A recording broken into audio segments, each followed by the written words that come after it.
This is the largest greenhouse in the world. So let's talk about the Flower Dome. Today, on Dream Takeoff, we'll visit the Flower Dome in Singapore, one of the attractions of the famous Gardens by the Bay complex. And if you're not sure what I'm talking about, perhaps these concrete buildings of Supertree Grove will jog your memory. They are the most distinctive image of the complex, along with the famous Marina Bay Sands, the hotel with the infinity pool built right next to it.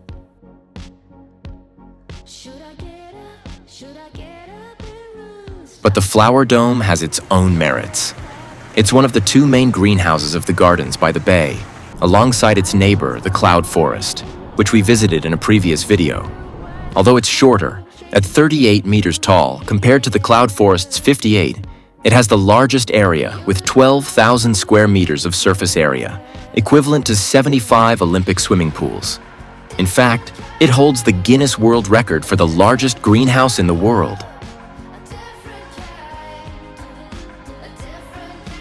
The Flower Dome and the Cloud Forest have in common that their domes are supported by interlaced steel arches in a geodesic structure, giving them this futuristic appearance.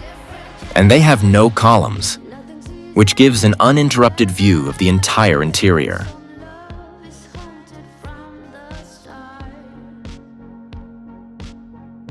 On my 2 visits to the Flower Dome, I always followed this route, which I highly recommend. The diagram I've included is from the Gardens by the Bay website, so it's the official map. As soon as we enter the greenhouse, we'll follow the path to the right, which leads to the Succulent Garden and the baobabs. Then, we'll retrace our steps and turn left toward the Gardens of Australia, South Africa, South America, California, the Olive Grove, and the Mediterranean Garden.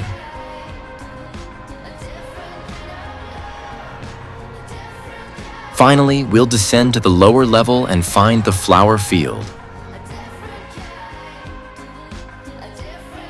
Our initial route to the Succulents offers the best views of the exterior thanks to its 3,332 glass panels of various shapes and sizes. This glass wall also allows controlled natural light to enter. Besides being impressive, avant-garde, and Instagram-worthy, the shape of the roof has a practical function. It facilitates air circulation and maintains a constant temperature inside.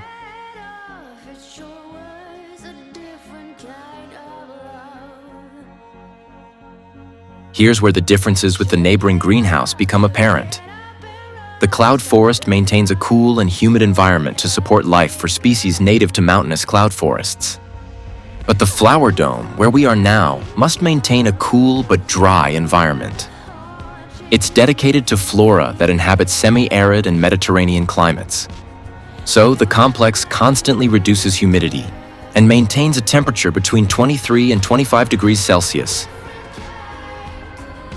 And with the heat that Singapore usually experiences, that's no easy feat.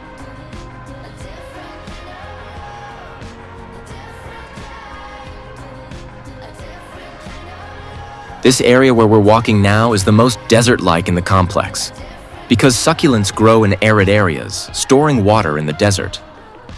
Here, we can already start to see the Singapore Flyer outside. And shortly after, the Marina Bay Sands Hotel.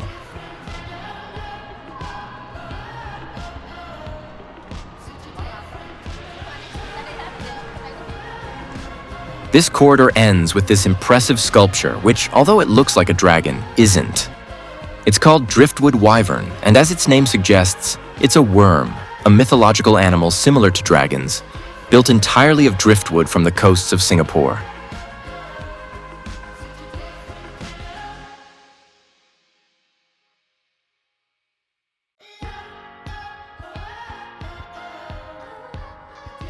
On the same level, we follow the path of these trees with these curious trunks called baobabs. But for the inhabitants of the African savanna, they are the trees of life, as they offer shelter, food, and even clothing.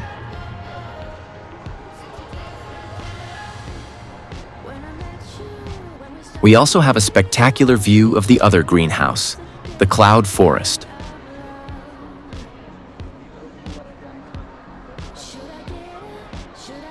The other corridor takes you through the flowers of the Australian desert, which thrive in cold, dry climates.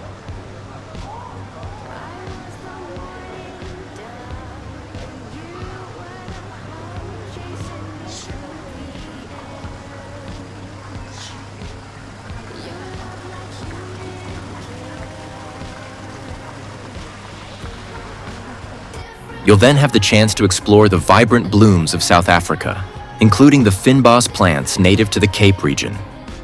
I learned a fascinating fact.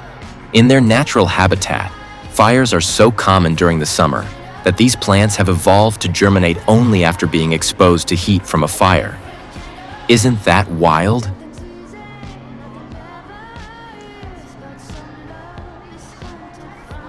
Next, we move on to South American flora, where you'll find exotic plants like the Chilean puya, which thrives in rocky, arid areas.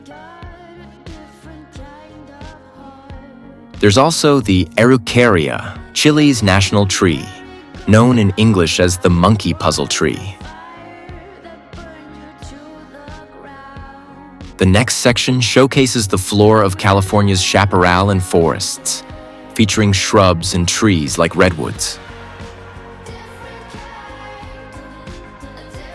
Adjacent to this, you'll find the olive grove, with olive trees, figs, vines, and pomegranates, all typical of the Mediterranean. Among them is an incredible 1,000-year-old olive tree carefully transplanted from Spain. The Mediterranean theme continues in the dedicated Mediterranean garden, where you can find native plants like date palms and cypress trees.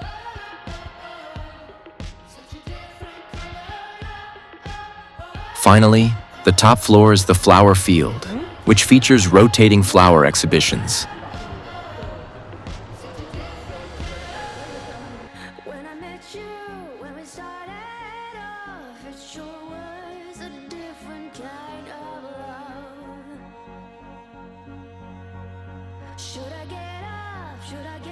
The first time I visited was a tulip exhibition with a Turkish theme. This time, it's called Dahlia Dreams, inspired by the legend of the carp jumping over the Dragon's Gate. According to the legend, there was a mythical waterfall in China's Yellow River called the Dragon's Gate. Many carp tried to leap over it, and those that succeeded were transformed into dragons. The Chinese dragon became a symbol of good fortune and power, representing the emperor. The saying, "jumping over the Dragon's Gate," originally meant passing the imperial exams, but now symbolizes overcoming obstacles and achieving greatness. Isn't it amazing what you can learn in places like this? After experiencing the Flower Dome, it's clear that Singapore has truly jumped over the Dragon's Gate.